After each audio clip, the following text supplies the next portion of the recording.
Hola sanos, ¿cómo están? Vamos a empezar ahora sí el repaso de Historia del Perú a pedido de muchos de ustedes. También si se siguen suscribiendo al canal y haciendo sus sugerencias en el Facebook y en el Instagram, vamos a continuar estos repasos tipo de San Marcos, ¿de acuerdo? Y a la gente que postula las otras universidades, ya que este canal está orientado no solamente para la gente de Lima y San Marcos, sino para la gente que postula la Nacional de Trujillo, que también vamos a hacer preguntas de esa universidad, y de la ciudad de Santa, de Nuevo Chimbote. Vamos a, con sus expresiones, sus sugerencias, vamos a seguir subiendo muchos videos, y no se olviden que ya estamos pronto, junto con todos los profesores de la academia, a aperturar el ciclo virtual. Vamos sin mucho floro, no te olvides de suscribirte, darle like. Si llegamos a los 50 likes en este video subimos, ¿qué cosas subimos? El próximo repaso de ECO, casi 2 horas de puro repaso de tus preguntas de tus cursos favoritos. Vamos a empezar ahora con Historia del Perú. Dice: en el siguiente cuadro podemos ver la periodificación realizada por John Rowe. Recuerda, para John Rowe se clasifica en ¿qué? En horizontes e intermedios. Eso es. ¿Y por qué profesor John Rowe, este famoso antropólogo norteamericano que se enamoró del Perú, se templó del Perú así como tú de ella, aunque esté con otro? Entonces él, en sus estudios, sobre todo en el Cusco, porque él aperturó la Facultad de Ciencias Sociales, Antropología, ahí en el Cusco, en la universidad, ¿cómo se llama la Universidad del Cusco Nacional? San Antonio Abad. Ahí empezó a periodificar horizonte primero, horizonte segundo y horizonte tercero. ¿Por qué horizontes? Porque toma como referencia la cerámica, algo palpable, algo tangible, más o menos con un enfoque positivista. ¿Okay? Y luego los famosos intermedios, la clásica que los enseñan en el cole, ¿no? Horizonte, ¿por qué horizonte? Porque abarca muchos territorios y muchas culturas. Intermedio, ¿por qué? Porque una vez que, por ejemplo, los Wari, que abarcaron un montón de territorio y un montón de culturas, tienen problemas internos y se desarticula, empieza un desarrollo regional. Entonces John Rowe toma en cuenta la cultura. Bacán. Mientras John Rowe toma en cuenta la cultura sobre la evolución de las sociedades andinas prehispánicas, el segmento remarcado de la línea gruesa correspondería a las propuestas de Luis Lumbreras. Para Lumbreras, mientras Rowe tiene un enfoque positivista, Lumbreras tiene un enfoque más marxista. ¿Qué significa? ¿Te acuerdas? El famoso Liarfor. ¿Qué significa Liarfor? Lítico, arcaico, formativo. Bacán. Y después del lítico, arcaico, formativo, ¿qué cosa venía para Lumbreras? Luego venía ¿qué cosa? El desarrollo regional. Cada región se va a desarrollar. Claro, y luego viene el Imperio Wari. Y luego ¿qué viene? Los estados regionales. Y luego de los estados regionales, los che, los famosos con che. Chimú, Chachapoyas, Chincha, todos ellos. Luego viene ¿qué cosa? Luego de ellos viene ¿qué cosa? El Tahuantinsuyo, ¿no? El famoso Inca. Él tiene otra forma de ver la historia del Perú, desde lentes de tipo marxistas. En cambio, John Rowe lo ve la historia del Perú desde lentes positivistas. Vaga. Dice, haciendo una comparación. A ver, vamos a ver. Observen acá, chicos. Vamos a ir de abajo hacia arriba. Precerámico, o sea, antes de la cerámica. Ya, si toma en cuenta la cerámica, es el tío John Rowe. Y acá tenemos horizonte temprano, intermedio, horizonte medio, intermedio tardío y tercer horizonte tardío. Mientras acá tenemos Chavín, Paracas, ¿no? Las culturas que abarcaron, los famosos Che, Chancay, Chincha, Chachapoya, Chimuy y otras más culturas. Y no te olvides los reinos armadas, que lo hablaremos más adelante. Entonces, este es el periodo de ¿quién? De John Rowe. Pero me dicen, las líneas gruesas correspondería. Acá no se nota muy bien las líneas gruesas, pero te cuento, las líneas gruesas viene a ser esto que dice acá. Mientras que para John Rowe es intermedio temprano, para Lumbreras va a ser esto desarrollo regional. Cuando antes del Imperio Wari, cada región se va a desarrollar lo que llamamos los famosos Moche, Recuay, Nazca, mientras que John Rowe lo llama intermedio temprano, Lumbreras lo llama desarrollo regional. Por lo tanto, gente, ¿cuál sería la clave? Duracell, ¿ok? La 155 sería Duracell. Ahora, 156. En la imagen presentada se puede apreciar una reconstrucción hipotética de una sociedad costera propia del arcaico inferior. ¿Te acuerdas? Ah, arcaico, profe. Claro, estamos hablando de la teoría de Lumbreras, clásica en San Marcos. Acuérdate que Lumbreras es de nuestra universidad. Entonces Lumbreras va a ser muy conocido con Pablo Macera, van a formar un equipo, lo que se llama el inicio de las investigaciones en ciencias sociales. Profundizan y lo llevan a otro nivel en San Marcos. Por eso va a ser, tienen que tener muy en cuenta lumbreras cuando estudien la periodificación de la historia. Muy bien, en la imagen presentada se puede apreciar una reconstrucción hipotética de una sociedad costera propia del arcaico inferior. Con respecto a su organización social y económica, podremos afirmar que, chicos, si llegamos a los 50 likes, subimos junto con el profesor de historia una periodificación con sus mnemotecnias, ¿te acuerdas? De la de Machar, Piquimachay, Lauricocha, Guitarrero, toda esa gente con su pequeña mnemotecnia para que te acuerdes. Vamos entonces acá. En la imagen presentada se puede apreciar una reconstrucción de una sociedad costera propia del arcaico inferior. Con respecto a su organización social y económica podemos afirmar, a ver, contéstame, 30 segundos, ¿qué cosa podemos afirmar? A ver, aquí están las alternativas. ¿Qué cosa puedes afirmar de esa imagen? ¿Ya ves esas chocitas, esa aldea? ¿Ah? ¿Cuál sería la respuesta en la 156? Muy bien. Eso no es una aldea. Claro, así como está el dibujito clásico de las preguntas de Deco, así no podemos decir que ese es un estado. Ni tampoco podemos decir que es una banda, una horda. Claro, porque están estableciendo ¿qué cosa? La sedentarismo, o sea, se están quedando en un solo lugar. Entonces, ¿esto qué cosa expresaría? Expresaría una aldea, correcto, dedicada a la agricultura intensiva. No, pues, porque la agricultura intensiva es industrial. Industrial, ¿sabes? Intensiva, industrial. Extensiva es artesanal. Entonces, acá no estamos hablando de algo industrial, es una aldea, ¿verdad? Así como tu aldea ahí por tu barrio. Es una aldea que desarrollaba una economía mixta, o sea, pesca, recolección, horticultura. Bacán. La clave sería amor. Vamos con la 157, gente estudiosa. Qué bien, que estés entrando a YouTube, no a ver tonterías, sino a ver nada de ver juegos, streaming, idioteces. Vamos a ver. En la sociedad Chavín, Julio César Tello, sanmarquino, obvio, los sacerdotes astrónomos supervisaban el trabajo y centralizaban la producción de los campesinos y artesanos. ¿Debido a qué? A ver, ¿por qué los sacerdotes tenían ese poder? ¿Por qué Chavín se marca como un gobierno de corte teocrático, donde los sacerdotes eran los que tenían el control económico y político de esa sociedad? Han ido al famoso Callejón de Guaylas. Muy bien. Por ahí, entrando al Callejón de Guaylas, en la provincia de Huari, en el departamento de Ancash, va a encontrar el famoso Templo Chavín. La única que queda una sola cabeza clava, y hace años que no voy. En la sociedad Chavín, los sacerdotes astrónomos supervisaban el trabajo. ¿Por qué ellos tenían ese poder de supervisar y no hacer? ¿Por qué?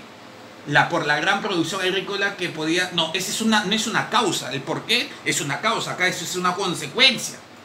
Los nuevos tipos de relaciones sociales que no tienen nada que ver. Por acuerdo, Chavín es el arcaico superior. Sus conocimientos para identificar movimientos astrales y fenómenos naturales. Claro. ¿Cuál es la causa para que los sacerdotes astrónomos supervisen el trabajo? ¿Por qué ellos tenían esa labor y no la labor de estar en el campo? ¿Por qué? Porque ellos tenían conocimientos para identificar sus movimientos astrales y fenómenos naturales. ¿Cuál sería la clave, gente? ¿Cuál sería? Corazón. Ahí está. Bacán. 158. Algunos arqueólogos consideran que la expansión del urbanismo, formar ciudades de manera ordenada, y de elementos culturales panandinos, o sea, de pan de muchas zonas, no de comer, panandino de muchas zonas del Ande, durante el Horizonte Medio. Si tú te vas a Cerró, Horizonte Medio es Huari, y si te vas a hacer Lumbreras, el Imperio Huari tiene su propia característica. Están hablando de Huari. Muy bien. Durante el Horizonte Medio, ¿qué cosa evidenció? ¿Qué cosa evidenció? La incorporación de los enclaves tiahuanacos al estado Huari. Huari tuvo una influencia de tres culturas: Huarpa, la que estaba en su misma zona, Nazca y Tiahuanaco. Pero no convivieron una época con los tiahuanacos empezaron a desarrollarse para el sur. Claro, los reinos aymaras por toda esa zona, para Bolivia. Muy bien, desde Puno para Bolivia, en toda esa zona, los tiahuanacos se fueron empezando a desarrollar, mientras que los huaris abarcaron para la zona norte y para la zona costeña. Entonces, durante el Horizonte Medio, ¿qué cosa se evidenció? ¿Consideran que la expansión de las ciudades, la incorporación de los enclaves? No. La última síntesis de patrones culturales prehispánicos, no, la última síntesis de patrones culturales prehispánicos son los incas, el Tahuantinsuyo. Muy bien. El surgimiento de la revolución urbana en la Sierra Sur, tampoco. El proceso de estabilidad climática, tampoco. ¿Qué cosa? ¿Cuál sería la clave? Claro, el avance del proyecto político centralista desde Huari. Claro, el desarrollo de ciudades. Y te cuento una que tal vez no la sabías, ¿ah? Huari hacía su traguito de lo que conocemos como la chicha, pero no es la chicha jora, es una chicha que se prepara en esa zona y estoy hablando de una chicha antigua, pues. Entonces, ese traguito hacía que, como tú sabes, como es trago, la chicha es producto de la fermentación, entonces ese traguito solamente te duraba aproximadamente ¿cuánto? Así como el cañazo que fuma, que estoy hablando, digo, malo recuerdo, el cañazo que toma tu tío ahí en Trujillo, o el trago corto que toma en Chimbote. No. Esa chicha, más o menos, su fermentación dura, para que lo puedas almacenar, una semana. Entonces, en una semana, en una época donde no había pues el transporte que hay ahora, llevarlo de Huari a muchas zonas era un poco jodido. Mejor que la gente venga acá al festival. Hacían festivales de puro trago. Huari es una de las culturas que tiene mayor cantidad de proyectos de investigaciones, ya que es un imperio anterior al Inca, pero que tiene muchas cosas que se están descubriendo recién en estos últimos años.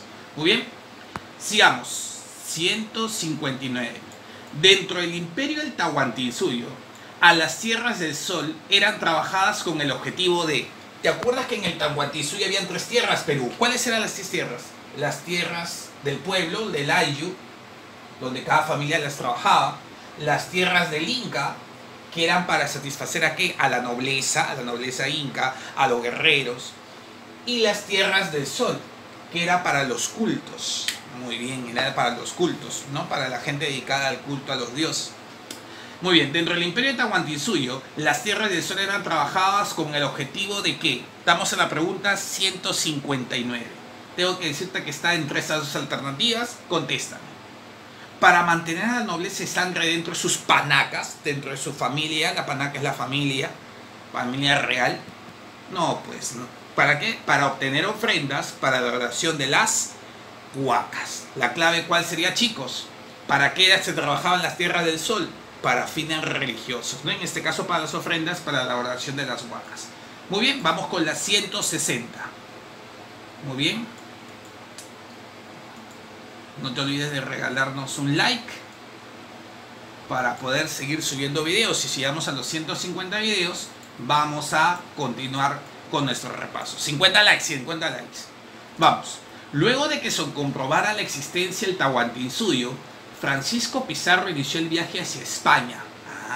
Te cuento que Francisco Pizarro, bueno, como ustedes saben, fue un aventurero, se dedicaba también al toreo. Francisco Pizarro, si bien es cierto, no era una persona letrada, no tenía un cargo, no era un hidalgo, que en esa época eran los papi, hijo de algo importante, hidalgo. En este caso, Francisco Pizarro sí tenía buen floro y tenía una cosa que se llamaba emprendimiento, era un aventurero, un emprendedor en ese sentido económico. Y él, después de querer conquistar Cartagena en las Indias, lo que llamaríamos la zona norte de América del Sur, ahí se entera del reino de Perú, ¿no? Que ellos lo llaman Perú. Entonces, y se entera que está lleno de oro y estas cosas. Entonces, antes de iniciar su trabajo, bueno, primero va a explorar, junto con Almagro, ¿te acuerdas? Hernando de Luque y los 13 del Gallo y todas esas historias. Luego de tantear el terreno, se da cuenta que puede obtener una ganancia. Entonces vuelve a España, ¿para qué? Para pedir, ¿qué cosa? Ayuda a los reyes. Ya no son los reyes católicos, Isabel y Fernando ya habían muerto. Tampoco está Juana la Loca, que también su hijita pues se volvió loco por Felipe el Hermoso. No, ya no estaba ninguno de los dos, eran sus nietos. Carlos I o V y su esposa Isabel de Portugal. Recuerden que Carlos I pertenece a la casa de los Habsburgo, o sea, tenían tendencia alemana. Entonces, Francisco Pizarro, luego de tantear el terreno, vuelve a España, corazón. Y cuando vuelve a España, se da cuenta, ¿y por qué vuelve a España? Es más, vuelve con Almagro y Luque, le dicen, oye, habla tú. Error que luego Almagro, claro, se va a arrepentir, porque él no habló parte de su tajada. El que fue a hablar con la reina, en este caso, El que expuso la idea fue con el rey, pero luego con quien firmó el tratado va a ser con la reina. Fue Pancho Pizarro. Claro, Pancho Pizarro fue el que hizo esta situación, el contrato, obviamente que le beneficiaba más a él que a sus dos socios. ¿Acá? Entonces, Francisco Pizarro inició el viaje hacia España para obtener el poder sobre las tierras conquistadas. Tuvo que negociar los términos con el Consejo de Indias, siendo presidente de este consejo el conde de Osorno. Terminada la negociación, se logra firmar la capitulación de Toledo con la reina Isabel de Portugal, debido a la ausencia del rey Carlos I o Carlos V también.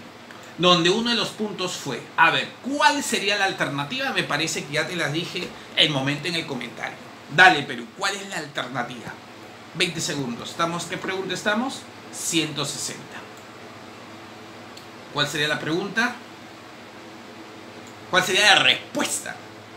¿Qué estuvo estipulada la capitulación de Toledo? A ver conmigo. ¿Designar al gran de Luque? No, nada que ver. ¿Establecer al Almagro la gobernación? Tampoco.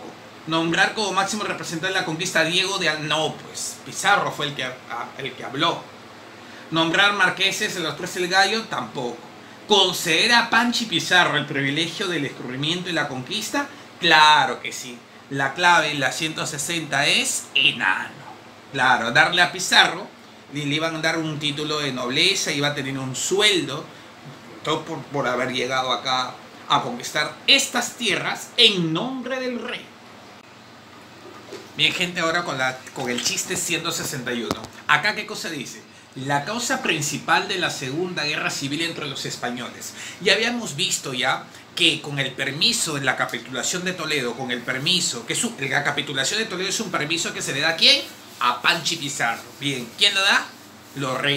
La corona de España, la reina específicamente, porque el rey estaba en otras. En ese momento, acuérdate que el rey Carlos I, Carlos V tenía un montón de problemas en su periodo. Felipe II también era unas cosas, pero eran dos reyes Habsburgo, eran bravos los padres. Bien, si quieres clase de Historia Universal, ya sabes, ¿eh? Si quieres el primer repaso de Historia Universal, chicos, Hanna San Marcos, dale click, 50 likes y la hacemos. Bien, sigamos. La causa principal de la Segunda Guerra Civil entre los españoles fue la disminución del poder y privilegio de los encomenderos debido a... Antes de que contestes la pregunta, la alternativa correcta, acuérdate de algo. En la época cuando los españoles llegan y después de establecerse un gran problema, el problema fue el Cusco. ¿De acuerdo? Almagro no estaba conforme y pide ¿qué cosa? El Cusco para ellos y para su gente. Entonces, ¿qué sucede? Va a haber una primera guerra civil entre los españoles. Por un lado va a estar los pizarristas, Panchi, y por otro lado está los almagristas, ¿no? Los tuertos. Le llamaban los de Chile, los almagristas. Bien, esa es la primera bronca.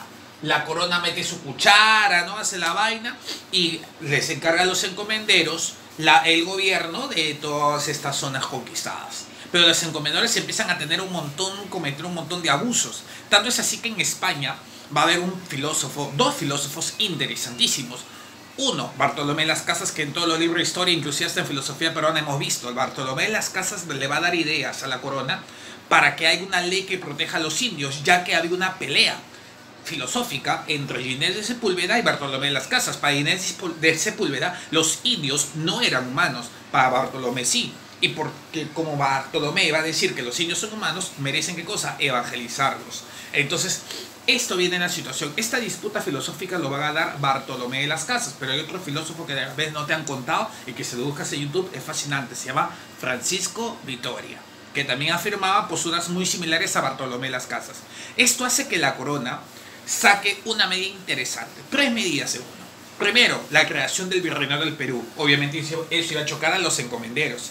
Segundo, la Real Audiencia de Lima, una especie de tribunal. Y tercero, las nuevas leyes. ¿Qué eran las nuevas leyes? Eran leyes que no permitían a que los encomenderos hagan lo que quieran, pues. O sea, un encomendero cuando moría dejaba el cargo a su hijo. Eso, por ejemplo, se anulaba. O encomenderos usaban a los indios como animales de carga para que lleven pesos. Eso también se anulaba. Estas cosas van a hacer que los encomenderos se choren y en la figura de Gonzalo Pizarro, el Gonza Pizarro, ¿qué cosa van a hacer? Van a sublevarse y no van a aceptar al nuevo virrey de España. Esos conflictos se llaman los conflictos de la Segunda Guerra Civil entre españoles. Acá, la primera fue entre Pizarres y Amagris. Y acá es entre los encomenderos versus la corona, porque no querían perder esos privilegios que tenían. Y van a tener un control más, aumentando nueva figura en América, que es el virreinato. Ojo, hay algo que no te han contado también. También existió el virreinato de Cataluña.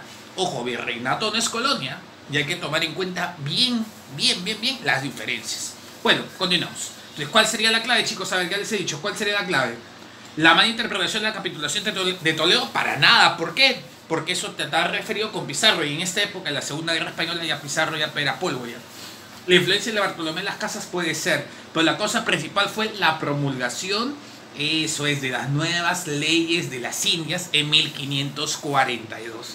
Esas nuevas leyes permitían la creación del virreinato del Perú y obviamente disminuía el poder de los encomenderos. Por eso se achoraron y por eso devolvieron al virrey.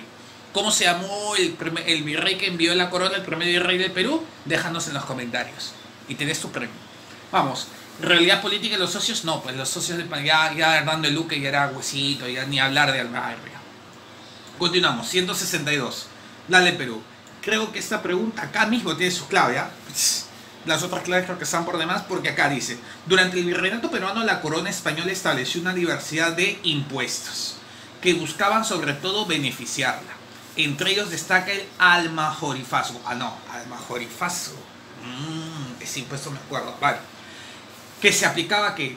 A la explotación de los metales preciosos. No, ¿cómo se llama el impuesto que se aplicaba a la explotación de los metales preciosos? ¿Cómo? Bien, el quinto real. El 20% iba como tributos para la corona. No pasa nada. La B, las tierras limpias sin cultivos naturales. No tiene acá que ver con los impuestos. Sigamos por acá, sigamos. Casi está la clave, la respuesta está acá. A ver, cualquier operación de compra y venta de bienes, no, pues eso actualmente se llamaría IGB, pero en esa época se llamaba alcabala. Eso. La producción agropecuaria a favor de la iglesia, la 10ª parte del diezmo, no. ¿Y qué dice la E? Los productos por las importaciones y exportaciones. Claro, a eso se llama almajorifazgo. No te olvides, ese almajorifazgo era el actual impuesto arancel, es un impuesto arancelario cobrado por las aduanas, ¿no? Para los productos que vienen y también para los productos que salen del Perú. Bacán.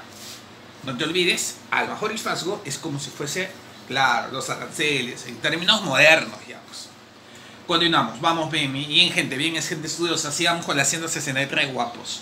A ver, en los Andes peruanos, cerca al río Santa Caudaloso, región de Ancash, Perú, los antiguos pobladores desarrollaron una horticultura, una agricultura incipiente, asociada por ejemplo al frijol y al ají. Esta característica corresponde a la tradición de qué tipo, ¿a qué tradición corresponde? A ver, vamos a borrar por acá, no tengo mi lengua, acá. ¿Te acuerdas lo que te dije? Liar for. Vamos a liar for. ¿Qué significa? Lítico, arcaico, formativo. En este caso, cuando nos habla de horticultura, es una agricultura incipiente, entonces este es el periodo arcaico. Acá sí netamente es como si fuésemos cavernícolas, lítico. Y formativo, pues cuando ya empieza a desarrollarse los primeros indicios de la cerámica. Bacán. En el arcaico, inferior, superior, va a desarrollarse una cultura interesantísima. ¿Okay? Y acá aparecen los primeros horticultores. Sobre todo con frutas que crecen o frutos que crecen debajo de la tierra, o algunos vegetales, etc. El frijol, el ají. Esta característica corresponde a qué periodo. Descartamos en una formativo, pues que formativo no es, pues, no pasa nada. Formativo, ya estamos hablando de un periodo más avanzado donde se crea la cerámica. Lítico tampoco, pues que los líticos eran más que todo de tipo, sedentarios o nómades. Nómades, claro. No, en cambio acá estamos hablando de pobladores que desarrollaron una horticultura asociada al frijol. Ya tenían ciertas vivencias fijas, claro, sedentarismo. Entonces descartamos el lítico, descartamos el formativo y nos queda arcaico cotosh y arcaico guitarrero. ¿Cuál sería la clave? Te ayudo, es una cueva que se encontraron, claro, por el callejón de Huaylas. Claro, el hombre de, cerca del río Santa, el hombre de guitarrero. Ahí se han encontrado vestigios de huesos y vestigios de estos, de una horticultura de estos productos como el frijol y el ají. Entonces, ¿cuál sería la clave en la 163, chicos? La clave sería enano. Continuamos. Ahí está. Durante el gobierno de ahí está el gobierno de, aquí está, de 1868 a 1872, el desplazamiento de la élite comercial y media. ¿Te acuerdas? A lo mejor acabo la pregunta, estoy emocionado por verte. Dice, del negocio del guano y del desgaste de la participación de los militares hizo posible la emergencia. ¿Emergencia qué significa? Emergencia habla de emerger, o sea, de salir, de empezar a nacer, de una aparición, de un partido especial, un partido importantísimo en la historia del Perú. A ver, durante el gobierno de quién? ¿Quién fue presidente durante el gobierno, en la época de 1868 a 1872? ¿Quién fue el presidente? Se me cayó el plato. ¿Quién? A ver, fue un presidente que convocó elecciones. Acuérdate que estamos hablando del primer militarismo. ¿Qué significa el primer militarismo? El primer militarismo es una etapa en la cual los presidentes van a ser personajes que tuvieron que ver con las guerras de la independencia. Claro, ese se llama el primer militarismo. Una vez que se ganó las famosas batallas por la independencia, entonces ¿qué cosa sucedió? Se dejó el Congreso y luego siguieron un montón de presidentes, pero esos presidentes eran militares, por eso se llama primer militarismo. Y esos presidentes de tipo militar tenían obviamente ciertas características autoritarias, aunque también había presidentes de corte liberal, ¿okay? Con la famosa época de la lucha entre conservadores y liberales. Entonces, el primer militarismo va a acabar con un presidente. Este presidente es muy reconocido y recordado porque tenía su befo, un norteamericano que hacía ¿qué cosa? Rieles, caminos para trenes, ferrocarriles se llamaba en esa época. Me salió. ¿Cómo se llama ese señor? Que tenía su papi, su befi, Henry Mays se llamaba, Mays. Es ese papi. ¿Cómo se llama el presidente que lo contrató? Ajá, claro, José Balta. José Balta va a ser un presidente que va a convocar elecciones y ¿qué cosa va a ocurrir? En las elecciones que convoca José Balta va a ganar un señor. Ese señor, ¿cómo se va a llamar? Ese señor es un referente en la historia del Perú. Es un pata que estudió en Chile, es un pata que estudió en Francia, economía, filosofía. ¿Cómo se llama ese señor? Te ayudo. Manuel Pardo y Lavalle. Que a diferencia de los anteriores presidentes, él no era militar. Claro, él era un intelectual que tenía también empresas y se empezó a dedicar al negocio del guano. Y él va a crear un partido llamado el Partido Civil. Ya la gente está un poco cansada, un poco abrumada ¿de qué? De tantos conflictos y choques entre los militares, que la gente de dinero empiezan a ¿qué cosa? Junto con empresarios e intelectuales de la Universidad Nacional Mayor de San Marcos, que en esa época pesaba, ahora pesamos, y el diario El Comercio, iban a fundar este nuevo partido. ¿Bacán? Y este partido civil se presenta en elecciones y se va a hacer muy popular. A diferencia del candidato, de los candidatos militaristas que también se presentaron, va a ganar el partido civil porque el Perú ya estaba cansado de tantos conflictos. A esto se llama el primer civilismo.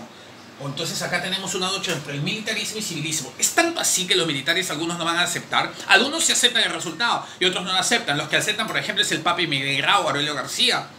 Y es que, ¿qué sucede? Sucede que en este periodo, esos patitas, esos hermanos que no van a aceptar al partido civil se llamaban los hermanos Gutiérrez. Claro, que es una sublevación militar que no aceptaba que el partido civil haya ganado. Ellos querían mantener el poder militar. Y es por eso que van a hacerle un golpe de estado a Balta, pero esa rebelión de los hermanos Gutiérrez va a acabar mal.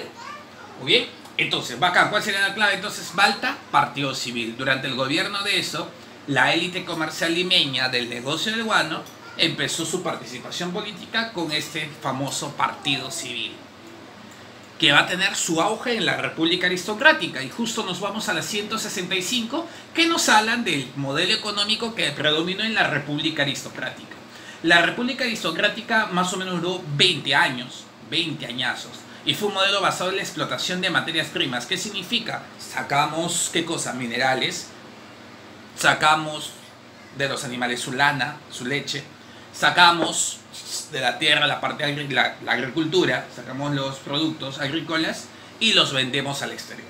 ¿Bacán? Explotación de materias primas. Las principales exportaciones del Perú en este periodo fueron el azúcar. No te olvides el barón del azúcar. ¿Cómo se llamaba el barón del azúcar? Eduardito López de Romaña, claro. Las principales, el azúcar, el algodón, la lana allá en el sur, el cobre en Cerro de Pasco, el caucho en la selva peruana.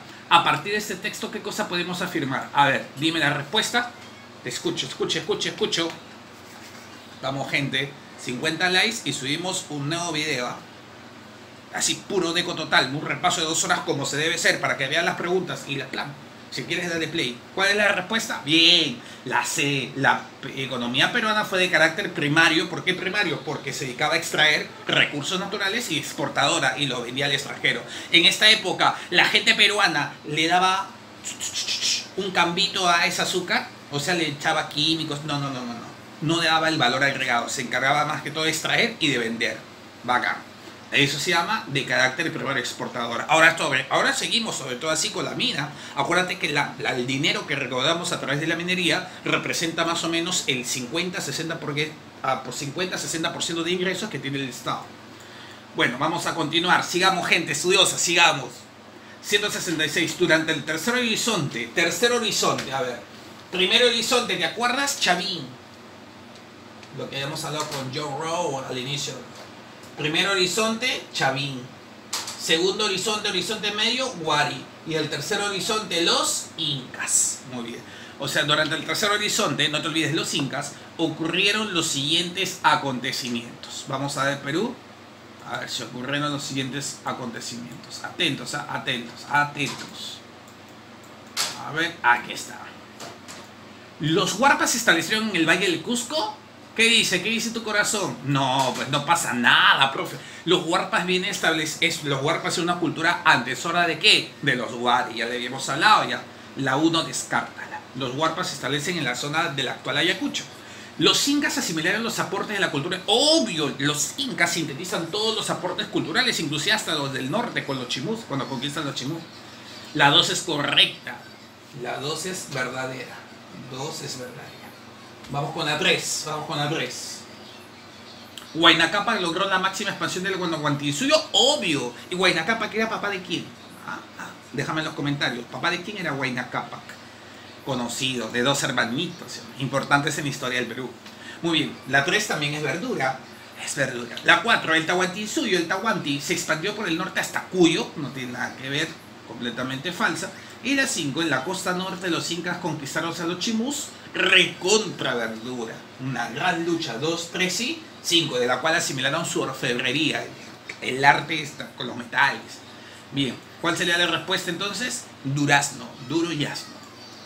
Vamos con la 167. Uy, José Gabriel Condorcanqui. Un personaje muy conocido en la historia peruana. Autodenominado Tupac Amaru II, porque su abuelo fue Tupac Amaru I, uno de los incas de Vilcabamba. Bien, estás en algo.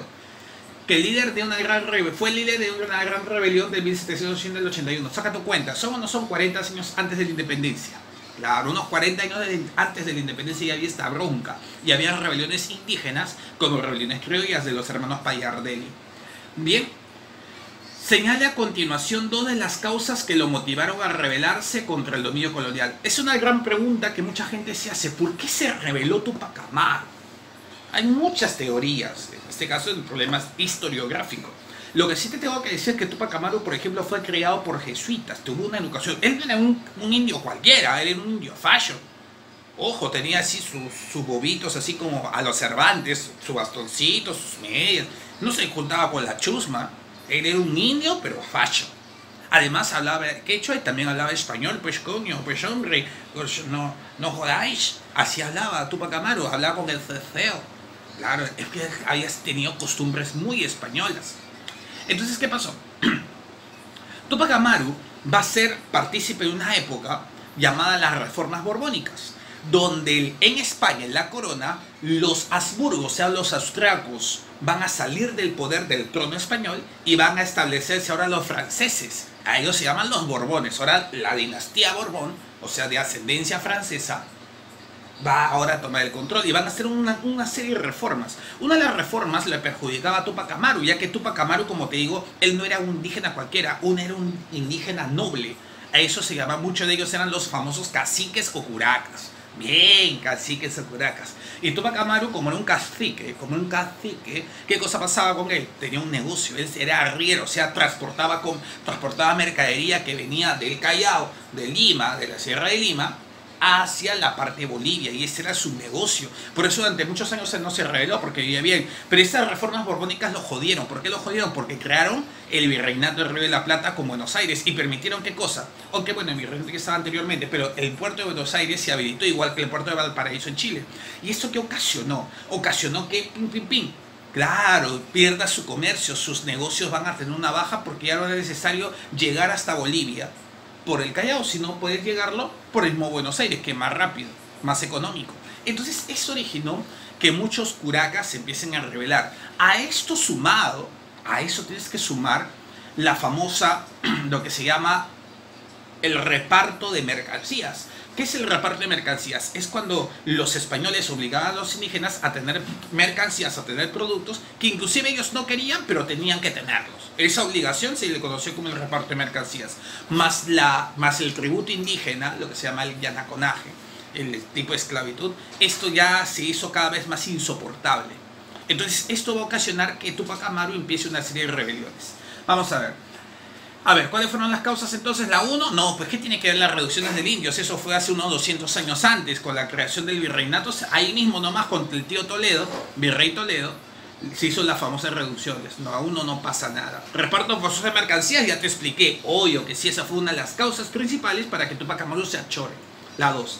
La 3, la evangelización cristiana de los indios. No, es más, Túpac Amaru fue creado por jesuitas. Eso no fue un motivo para que se rebele. Y la 4, explotación de los indios en la mita. Claro, también es una causa. La clave sería 2 y 4. Enano. Bien, Perú, sigamos. En su organización económica, los incas aplicaron diversas técnicas agrícolas. Un montón de técnicas. La más famosa, los camellones. ¿Te acuerdas? Hacían montículos de tierra. Y ahí aprovechaban la humedad, la crecida de los ríos, de los lagos, para que luego se creen microclimas húmedos y favorezcan el crecimiento de productos agrícolas, los camellones. Pero eso se hacía a orilla de los ríos, de los lagos. Diferentes áreas ecológicas. De acuerdo a la siguiente imagen que reacciona, ¿qué cosa podemos concluir? Oye, no te pases. ¿Qué es esta imagen? ¿La escalera de tu casa? No, pues no te pases. Este es un cerro, señor, donde hay diversos pisos ecológicos. Y cada piso ecológico, debido al clima y a la temperatura y a la presión atmosférica y al agua que puede llegar, puedes hacer o no puedes hacer distintos tipos de cultivo. Obvio, eran unos locasos ingenieros los incas. Bien, ¿qué cosa es esta imagen? Ya no te lo perdono, ¿eh? La clave está entre la A y la B. Ahí sí no necesitamos ver las demás claves. Esta vez ya no necesitamos. ¿Es la A o la B? ¿Cuál es? Eso, la A. Los andenes. ¿Qué cosa permitieron? Ampliar la frontera agrícola. O sea, poder construir más y más productos. Claro. Camellones no tienen que ver. ¿Cómo se llamaban los camellones? Guaruguar. Muy bien. ¿Es la 168? Correcto. La clave sería la A. Los andenes. Esa imagen, esa escalerita son los famosos andenes. Vamos con la 169. A ver, en el mapa se representa la soberanía del Perú, tiene sobre nuestra delimitación marítima. Ahí está, Ecuador y por abajo Chile. Esta se estableció jurídicamente por primera vez en el gobierno de quién. En el gobierno de quién se estableció por primera vez los límites marinos. La famosa tesis de las 200 millas. A ver, te ayudo. Fue un presidente muy zanahoria, muy sanazo, muy soso. Llegó al poder con el gobierno del APRA, pero con el apoyo del APRA, pero el APRA, como chapó curules en el Congreso, le empezó a joder y joder. Tampoco pudo hacer una buena alianza con los militares porque no tomó una posición. Él fue un presidente que vivió la famosa lucha APRA versus militares, pero a ninguno de los dos pudo satisfacerlo. Es por eso que si no le hacía el golpe el APRA, le hacía el golpe a los militares, así que los militares hicieron su golpe. ¿Quién hizo el golpe? ¿Quién lo golpeó? ¿Su mamá? No. ¿Su ex? No. ¿Quién le hizo el golpe? O el chavo del 8, Odría. ¿Cómo se llama ese presidente? A ver, dime. Habla, ¿cómo se llama? Están las claves. ¿Cómo se llama Perú? Bien, José Luis Bustamante Rivero, ¿no? Chaparrón, el chaparrón de la política. Un presidente muy sano, muy culto, también miembro de los tribunales internacionales. Un gran abogado, gran jurista, pero como político pésimo. Ese es el problema a veces de los intelectuales. Buenos intelectuales, todo buenas ideas, pero como políticos en la acción es pésimo. Tendrán que leer más a Maquiavelo. Vamos con la 170. El golpe está en la Junta Militar en julio de 1962. Bacán, golpe está en la Junta Militar en julio de 1962. Te cuento que los militares no aceptan las elecciones del 62 Entonces, clásica de los militares. Entonces, hacen un golpe que va a durar aproximadamente 2 años, 62 y 63. Acá, contra el gobierno de Manuel Prado Ugarteche, que había convocado elecciones, y el candidato del APRA, el partido apoyado por el APRA, había ganado una vez más. Y los militares, como tú sabes, jamás van a aceptar que el APRA esté en el poder. Hasta que llegó, claro, Alan Ludwig García Pérez. Hasta que llegó él, el APRA recién en los 80 va a tener el poder. Acuérdate que el APRA es un partido que busca el poder desde los años 30. Casi 50 años ha buscado el poder, pero no lo puede conseguir. Recién lo consigue cuando Haya muere y su sucesor, Alan, empieza a tener el protagonismo. Bueno, le hace un golpe de estado al presidente Manuel Prado Ugarteche. ¿Te acuerdas de su segundo gobierno? La convivencia, claro, la convivencia. Entonces, no, pero este golpe de estado, a diferencia del golpe de estado de Velasco, por ejemplo, o el de Ortega, no era caudillesco, sino era institucional. Es decir, del Comando Conjunto de las Fuerzas Armadas. O sea, todos se pusieron de acuerdo, todo, no era como antes donde había una facción que decía otra facción que no. Acá todas las Fuerzas Armadas se pusieron de acuerdo, la Marina, se llamó la tetrarquía, el gobierno de 4, donde van a destacar 2 personajes, Nicolás Lindley y ¿quién más? Ricardo Pérez Gordon. Bien, entonces, en ese periodo, ¿qué cosa se estableció? Bueno, este periodo, 62-63, es un gobierno muy corto, ¿ok? En este golpe de estado que le hace a Manuel Prado Ugarteche en su segundo gobierno, la convivencia, ¿qué cosa va a ocurrir? Va a ocurrir un problema. Y si acá aparecen 2 problemas. Uno, la revolución cubana va a empezar a tener adeptos en el Perú. ¿Y esto qué significa? Va a significar que posteriormente, y eso ya lo va a ver con mayor profundidad Belaúnde, van a empezar las guerrillas, las sublevaciones internas. Y uno de los problemas que tenía el Perú en esta época era el problema del campesino, el problema de los indígenas, de los indios. Entonces, ¿qué ha ocurrido acá? Acá ocurrió una siguiente situación. Para calmar los conflictos, sobre todo un conflicto en el Cusco, ya por un agricultor que se dedicaba a hacer movimientos sociales, Hugo Blanco, debido a estas protestas que van a aparecer con bastante fuerza en el Cusco, el gobierno militar va a crear la ley de base de la reforma agraria. Así se llama, ley de bases de la reforma agraria. No es la ley de reforma agraria. Eso lo va a hacer Belaúnde más o menos unos 3-4 años después. ¿De acuerdo? Es la ley de base de la reforma agraria. Y esto va a ser ¿para qué? Para calmar los ánimos y va a ser aplicado en esta zona de Cusco. ¿Acá? Pero luego otros campesinos van a querer replicarlo. Esto va a tener un problema Belaúnde y que luego lo va a solucionar el tío Velasco. Bien, entonces, ¿cuál sería la clave, chicos? Esta nueva relación diplomática con Cuba, nada que ver todavía. Cuba está en plenos cambios. La restitución de las elecciones municipales tampoco. El Instituto de Reforma Agraria sí se crea acá, pero ¿y colonización? ¿Qué tiene que ver colonización acá? Cuidado, esa pregunta era la venenosa, la arpía, la Soraya. La implementación de las cooperativas de consumo no tiene nada que ver. La ley de base de reforma agraria, entonces esa es la clave, enano. Sigamos, Perú, sigamos. Siguiente. Vamos acá a agrandarlo siempre. No olvides suscribirte al canal, pásala a tus amigos para que puedan ser partícipes también de estos repasos salvajes. ¿Se ve, chicos? ¿Se ve? ¿Qué dicen? Ya. A ver, vamos acá. Por el Perú firmaba Carlos Loret de Mola, jefe de la empresa petrolera Fiscal. Fiscal es estatal, la que recauda impuestos. Bien. Los hechos que sucedieron los días siguientes fueron tan rápidos. Ya me está oliendo a que están hablando de esto. Carlos Loret de Mola, ¿no? Dejo de Kuczynski. Los hechos que sucedieron los días siguientes fueron tan rápidos como confusos, que aún resulta imposible saber qué realmente pasó con la famosa página 11 del Acta de Talarayá. Ahí está. ¿Te acuerdas que hablamos del golpe del 62 y el 63? Claro, del gobierno de las Fuerzas Armadas. Luego del 63, Nicolás Lindley convoca elecciones. ¿Y quién gana? Fernando Belaúnde Terry, que va a ser presidente del 63 al 68. Pero antes de que acabe su gobierno en el 68, va a tener un golpe de estado. ¿Por quién?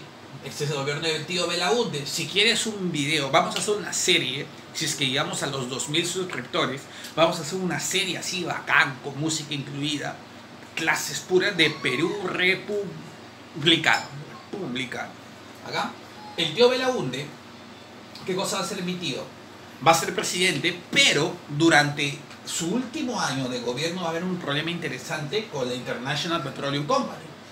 Esto va a desencadenar el golpe de estado de Velasco Alvarado, que va a ser presidente del 68 al 75, el tío Velasco. Entonces, ¿cómo es acá el show? ¿Cómo es acá la vaina?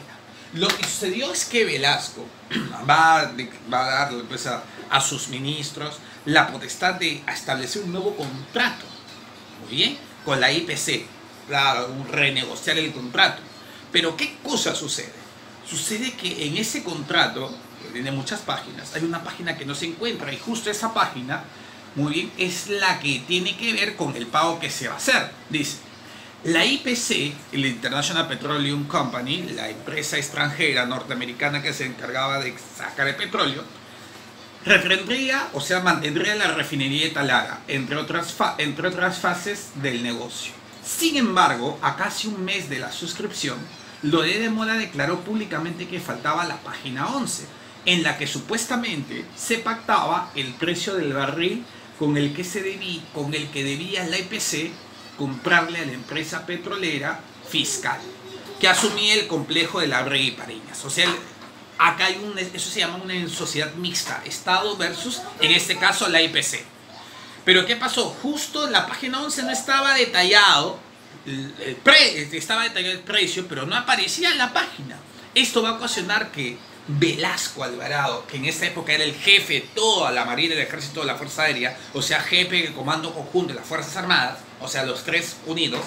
Entonces, ¿qué va a hacer el tío Velasco? Se va a chorar, y a pesar que 2 días antes le había dado la mano a la Belaúnde, digo, Belaúnde, tú eres mi causa, gracias por nombrarme, causita, todo eso, gracias porque estamos de las manos, eran befos, Belaúnde y Velasco. 2 días después, ¡fla!, golpe de estado, y Belaúnde tuvo que ir del Palacio de Gobierno en la madrugada a través de un helicóptero que lo llevó pues al aeropuerto y a la Argentina. Entonces, esto sucedió. La consecuencia inmediata a esta coyuntura histórica, ¿qué cosa fue? ¿Qué cosa fue? A ver, contéstame. Acá lo disminuyo y contéstame. ¿Cuál fue la consecuencia inmediata del escándalo de la página 11? ¿Cuál? Eso es. El golpe de estado del Comando Conjunto de las Fuerzas Armadas al gobierno de Belaúnde. Clave beso. Muchos dicen que la página 11 nunca existió y que realmente esto fue un pretexto para que el Perú le haga la guerra a Chile, que era un proyecto que se tenía desde hace unos años atrás.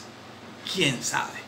Hay unas nuevas teorías y esas informaciones se debe a que la historia generalmente hay que estudiarla 30 o 40 años después de la que ha pasado, porque salen nuevos datos. Mientras está muy cercano es un poquito confuso, salvo que sea muy obvio por la tecnología actual, pero es un poquito estudiar los acontecimientos contemporáneos, porque las consecuencias las solemos ver al futuro.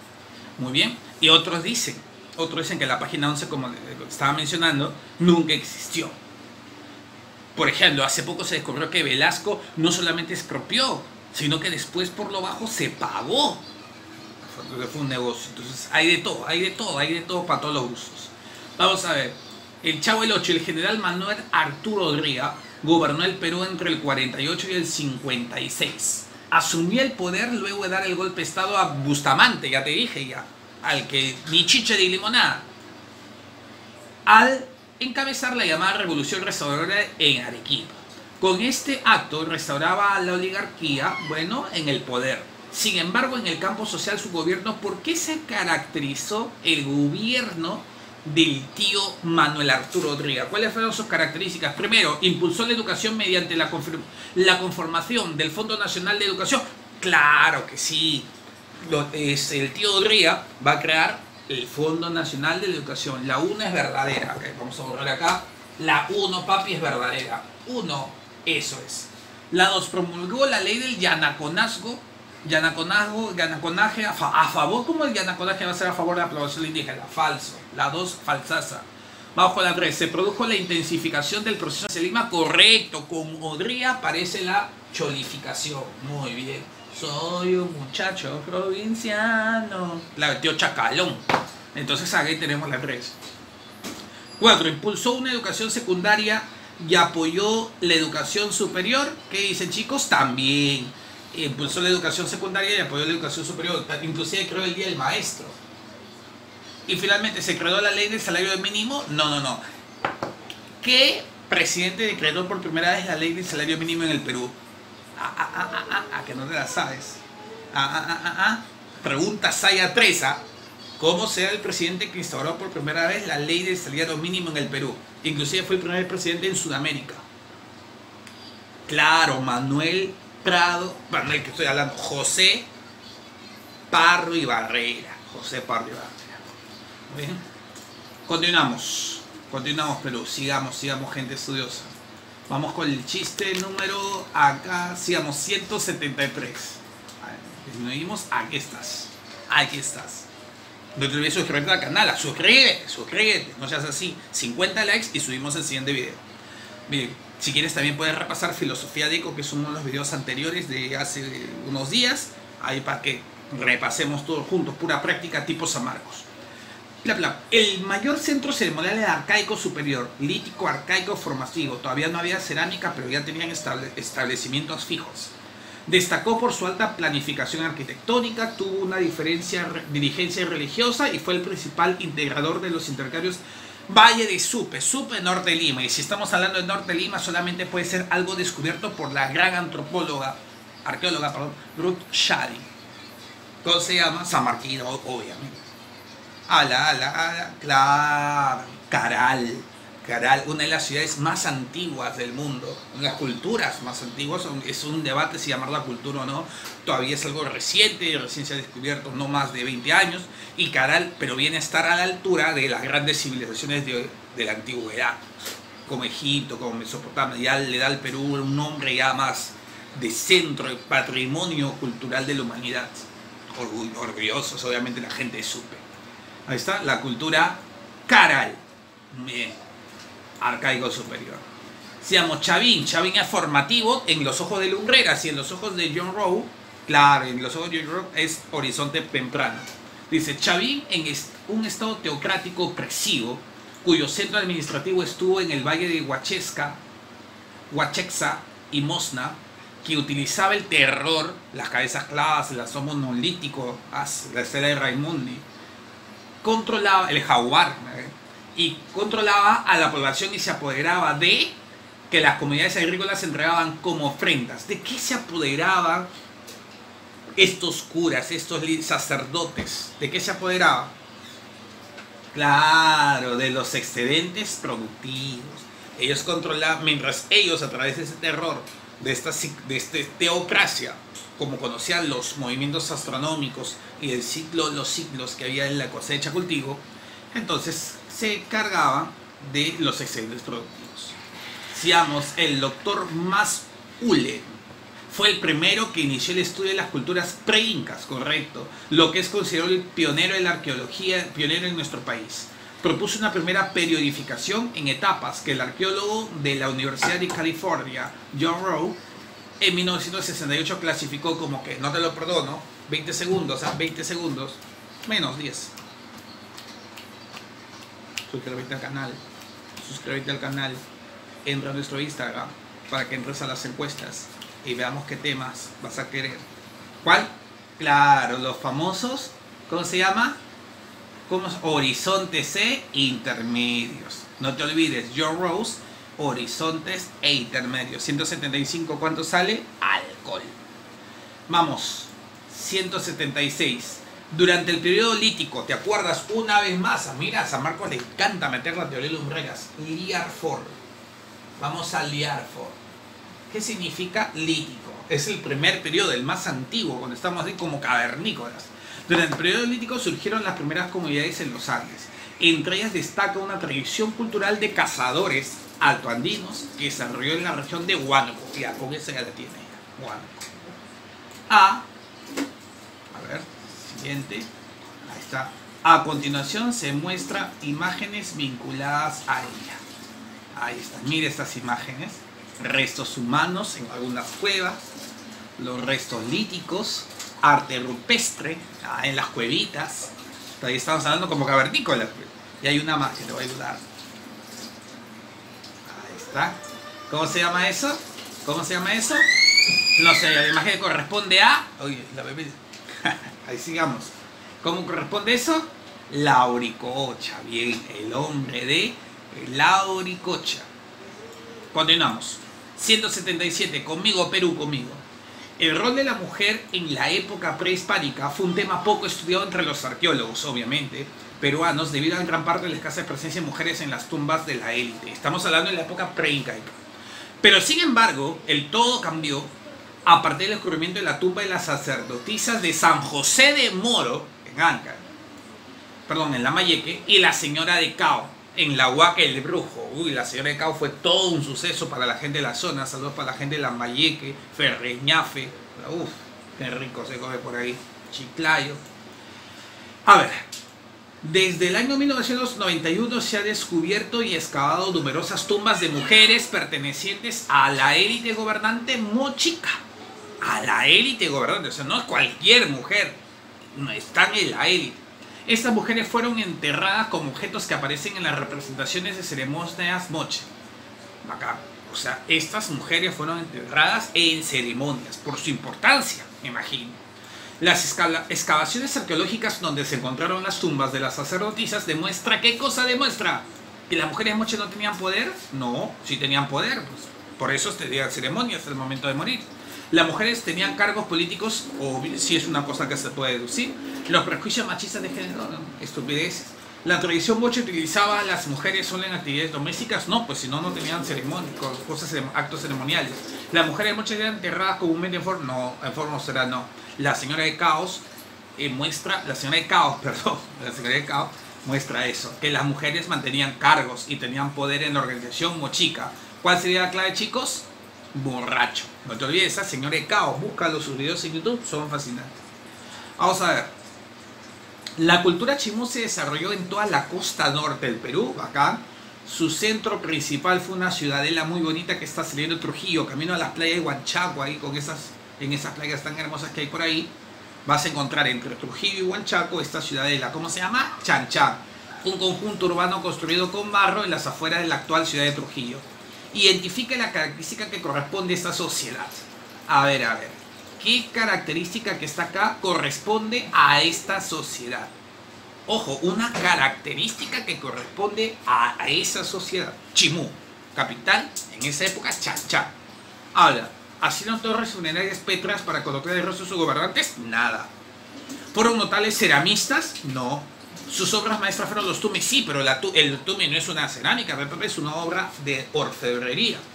¿Con sus balsas navegaron hasta la costa colombiana por tener mucho? No. ¿O sí? No. La dinastía gobernante fue iniciada por Nailamp, sí. Líder mítico que llegó desde el mar, obvio. Enfrentaron la falta de agua con canales de irrigación en Huachaques. ¿Qué dice tu corazón? ¿Cuál sería la clave? Te dejo a ver un minuto antes de pasar a las 179. Un minuto. ¿Cuál sería tu clave? Creo que es obvio. Chimú se caracterizó por algo. Si bien es cierto, lo hicieron los nazcas, y si bien es cierto, lo hicieron los moches, ellos lo perfeccionaron y lo llevaron a un super nivel. Aparte de la orfebrería. Háblame. Bien, la clave es la E. Enfrentaron la falta de agua con canales de irrigación y huachaques. Clave es la E. Muy bien, continuamos acá. Pregunta 179. Dice, selecciona la opción donde se indica la correlación correcta entre ambas columnas respecto a las culturas y sus características. Miren acá. Chimú, a ver. Chimú, Chincha y Reinos Armadas. ¿Estamos o no estamos hablando? Escúchame, en términos de John Rowe, segundo intermedio. Claro, intermedio tardío. Y en el lenguaje de Lumbreras, estados regionales. Bien, vamos bien, ¿ah? Bien, no desarrollo regional, eso sería el primer intermedio. Estados regionales sería el segundo intermedio. A ver, ¿cuál sería quién con quién? A ver, escucho pregunta 179. Claro, Chimú, te acabo de decir que desarrolló ¿qué cosa? La parte hidráulica, los canales de irrigación. Chimú sería ¿con cuál? Con la C, D1 con C.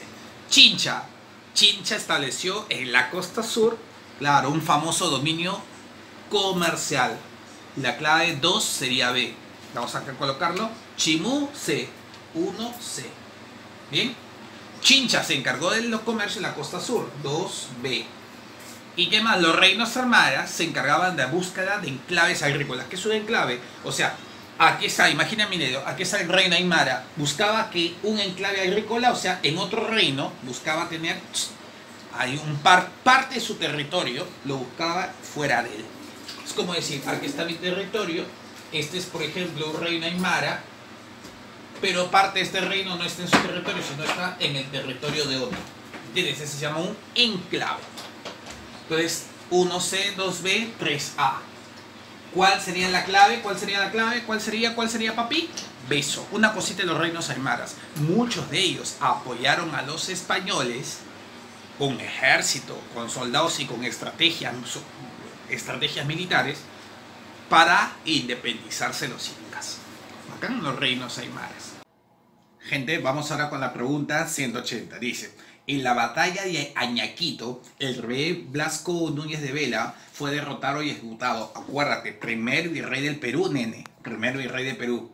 Esos acontecimientos marcaron la consolidación del poder de los rebeldes encomenderos. Ya, hace un ratito que estábamos hablando de la guerra civil entre españoles. ¿Recuerdas? La primera guerra fue entre la gente de Pizarro, la pizza, y la gente de Almagro, el tuerto. Luego, ¿qué pasó? La corona mete su cuchara. ¿Y qué pasa? Viene la situación de los encomenderos, ¿no? Los encomenderos se empiezan a tener cada vez más poder. Pero, ¿qué sucede? Se debe enfrentar contra la corona que seguía los tratados o las sugerencias de, ¿cómo se llama el filósofo? Bartolomé de las Casas, ¿no? De respetar al indio, de que tenga un trato, un sistema legal que proteja al indio. Bacán. Para eso la corona envía al primer virrey del Perú. ¿Cómo se llama? Blasco Núñez de Vela. Pero este virrey era un poco jodido, un poco torrante. La cosa que la gentita de Lima agarra por su forma de ser. Oye, ¿quién han enviado a este payaso? Lo envolvieron y ¡fum! De vuelta a España, vete. Entonces, ¿qué sucedió? Sucedió que cuando está en el camino, él desembarca en el norte, en el actual Ecuador, y ahí forma un pequeño ejército en nombre de la corona. Y ese ejército, ¿qué cosa va a hacer? ¿Qué cosa va a hacer ese ejército? Ese ejército va a querer retornar al Perú para imponer la voluntad de la corona. Pero ¿qué pasa? Tanto en Lima como en el Perú, en las localidades, la gente empezaba a seguir a los encomenderos, liderados por ¿quién te dije? Por Gonza, el Gonza Pizarro, acá. Entonces se van a enfrentar. Va a haber un enfrentamiento entre los encomenderos y, claro, la parte real, representada por el virrey, bacán.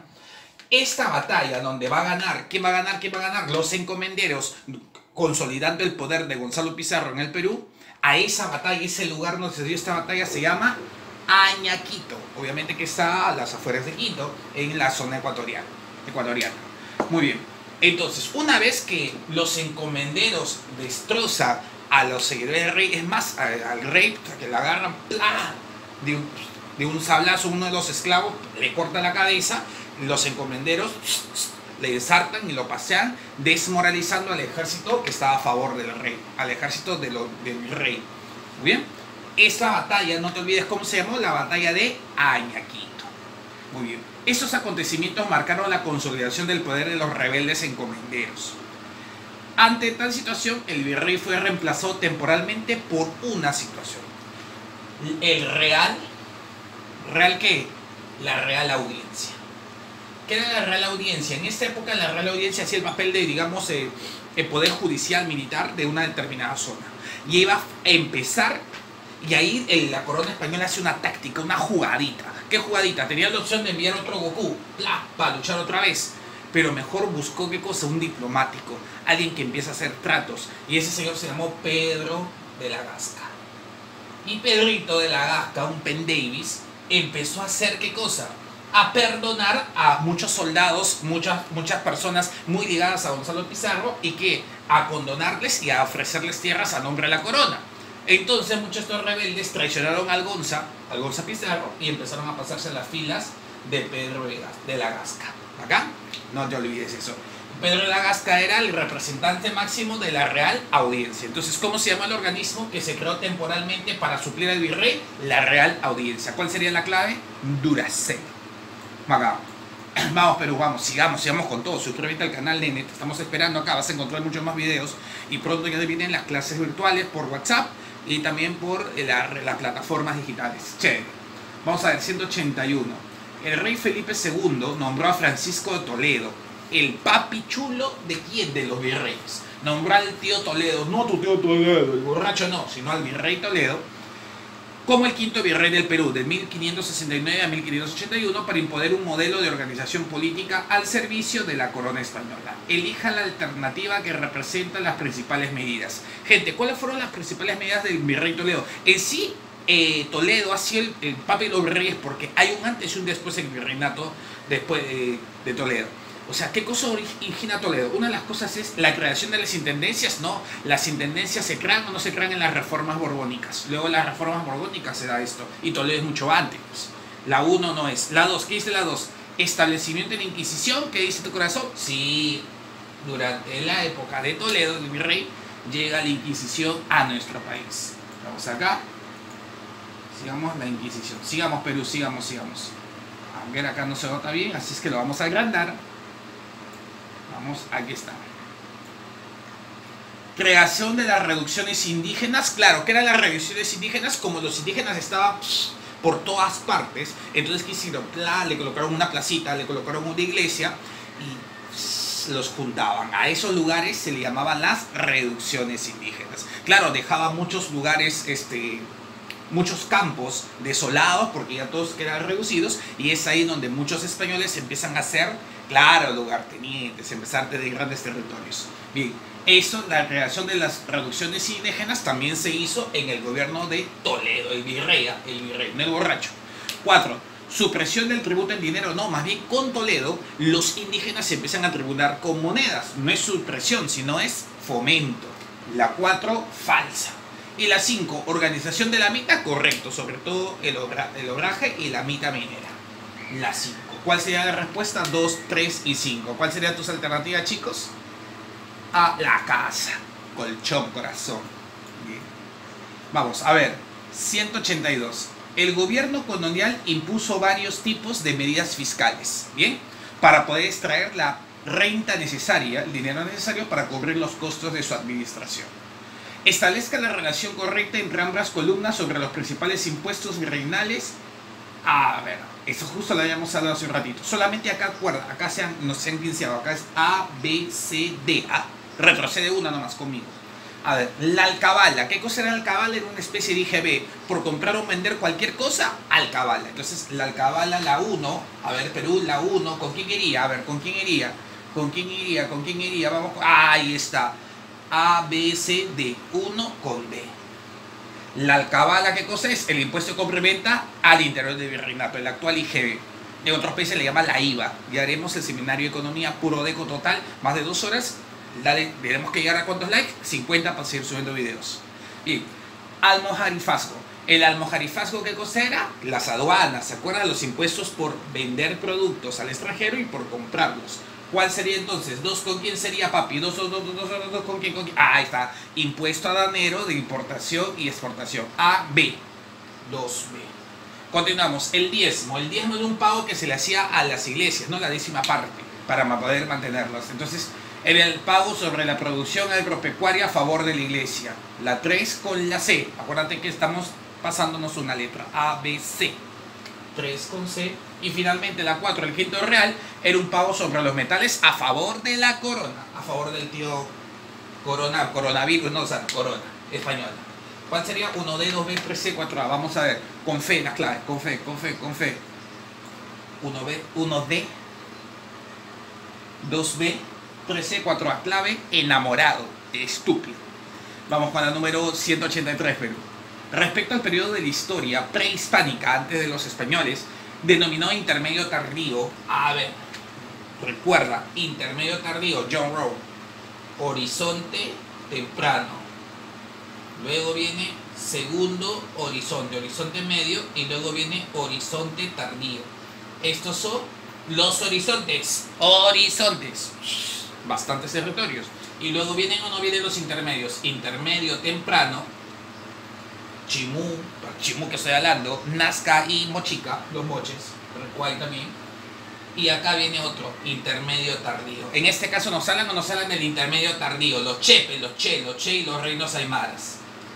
Ahí está, de ese travieso me están hablando, señor, del intermedio tardío. Dice, Se puede señalar, ¿qué cosas se puede señalar del intermedio tardío? Después de Huari. A ver, ¿qué dice la A?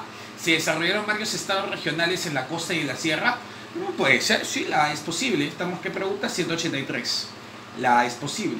La B, los chancas se expandieron hasta formar un estado imperial. No. Los chancas vienen a ser la continuación de lo que quedó de Huari. Los chancas son una tribu bien, una cultura bien salvaje. Bravos eran los chancas. No, pero no se expandieron hasta hacer un estado, no. Los Huari organizaron, no, los Huari es al periodo anterior, Horizonte Medio.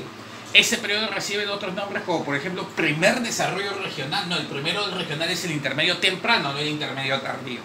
¿Se dio la primera síntesis cultural andina? Para nada, la primera síntesis cultural andina, ¿dónde es? En la parte chavín. Entonces, ¿cuál sería la clave? Amor. Se desarrollaron varios estados regionales. Por eso, tu tío, ¿cómo se llama tu tío? Lumbreras, Luis Guillermo Lumbreras, lo llamó acá la etapa de los estados regionales. Bien, pero John Rawls lo llama, ¿cómo lo llama? Intermedio tardío. No te olvides esos dos nombrecitos que son clásicos en San Marcos. Vaga. La clave, amorfo. Vamos con la que sigue, 184. Durante el gobierno del virrey Francisco Toledo. Mira, San Marcos qué hinchas son del virrey Toledo, ¿eh? Nada de virrey va con su perrechol y nada. Toledo. Se sentaron las bases del régimen colonial. Toledo buscó imponer un modelo de organización política, social y económica al servicio, obviamente, que de la corona, pues. Toledo era una persona muy culta, sabía varios idiomas. Sigamos. De la metrópoli española. ¿Qué cosa es la metrópoli? La España continental, pues Madrid, toda esa zona. Entre sus principales medidas se puede señalar: eliminó los corregimientos. No, los corregimientos van hasta la época de Tupac Amaru, no tienen nada que ver, eso es 200 años después. Creó las gobernaciones y factorías, tampoco. Fundó Lima, Cusco, Cajamarca, ya estaban fundadas, ya cuando el virrey ya están estas ciudades. Creó la Casa de Contratación de Sevilla, se ha metido un troncho. Y acá estableció la mita y las reducciones, claro, lo que habíamos hablado anteriormente. En el virrey de Toledo se configura el trabajo indígena, por eso para muchos es un gran organizador, para otros es un asesino indígena, ya depende cómo los lentes con que veas la historia. Y las reducciones, ¿no? Ya te expliqué, traían a todos los indígenas de varias zonas con su placita y su iglesia. Otra vez clásicas. Ustedes están viviendo en vivo preguntas en la presa Marcos y vamos a hacer también preguntas de examen de admisión. Para eso suscríbete al canal, dale like y entra en nuestras redes sociales, Facebook e Instagram, para que nos hagan sus sugerencias. José Gabriel Condorcanqui, más conocido como Tupac Amaru II, fue un curaca de Surinama, Pampamarca y Tungazuca y se levantó contra los abusos coloniales. Bien, ya tú sabes, después de las reformas borbónicas se transforma en Sayados y empieza a atacar a las colonias, al sistema colonial. Sería una de las causas de la rebelión. Creación de las reducciones, ¿no? Las reducciones fueron creadas casi, mira, date la fecha, en la época de Toledo y ya estamos hablando 200 años después. No pasa nada. Reparto forzoso de mercancías. Ya hemos hablado que los españoles obligaban a los indígenas a comprar, ¿qué cosa? Productos que tal vez no querían, necesitaban, pero los obligaban. Esta sí puede ser, hasta ahorita la clave está obvio. Pero vamos a ver las otras, vamos con las otras. ¿Qué dice? ¿Aumento de impuesto de media a nata? No fue por el impuesto de media, el aumento del impuesto. ¿Abuso de la Santa Inquisición? No, porque la Santa Inquisición no era para los indígenas, como muchos creen. La Santa Inquisición era para los españoles. Y establecimiento de libre comercio tampoco. ¿La clave cuál sería? La B. Reparto forzoso de las mercancías. Continuamos Perú, continuamos. 186. Atentos, ¿ah? 186. La oligarquía peruana enriquecida con las rentas del guano. Hemos hablado de ese tema, ¿no? ¿Les parece o no les parece conocido? La oligarquía peruana, o sea, un pequeño grupo de personas que se hizo rico con la venta del guano, salud por ella, decidió tomar directamente el poder político. Para ello organizó, ¿qué partido? ¿Cómo se llama el partido de los pitucos? Ya fundado por Manuel Pardo y Lavalle. Eso, el Partido Civil. Siendo su principal líder Manuel Pardo, no Prado, ¿eh? No Mariano Ignacio Prado, déjamelo a mi Mariano.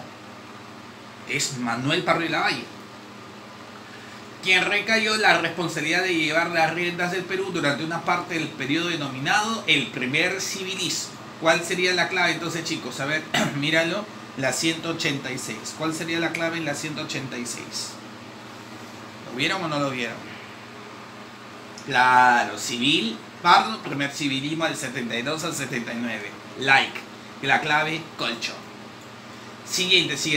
En el segundo gobierno de Augusto Bernardino Leguía, de 1919 a 1930, Leguía, uno de los primeros héroes del Perú contemporáneo, estamos hablando ya del siglo XX, conocido como el oncenio, pero acuérdate que él gobernó 15 años el Perú, 11 años acá y 4 años anteriormente, porque él también fue un presidente de la época donde era así, donde era befo del Partido Civil. Lo que no te recuerdas es que el Partido Civil lo masticaba a Leguía, pero no lo pasaba, ya que no era de la manchita, no eran de la argollita pituca de Lima, ¿entiendes? Pero Leguía era capo y tenía plata porque era empresario, a diferencia de nosotros que no eran empresarios, eran oligarcas terratenientes, o sea, lo tenían por herencias.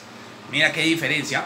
Continuamos. Y Autodinamio la Patria Nueva, porque lo que va a hacer Leguía, ¿por qué se llama Patria Nueva? Porque quiere que el que tome el poder ya no sea la oligarquía, sino sea, ¿qué cosa? La clase media. Por eso en San Marcos lo condecoraron a Leguía.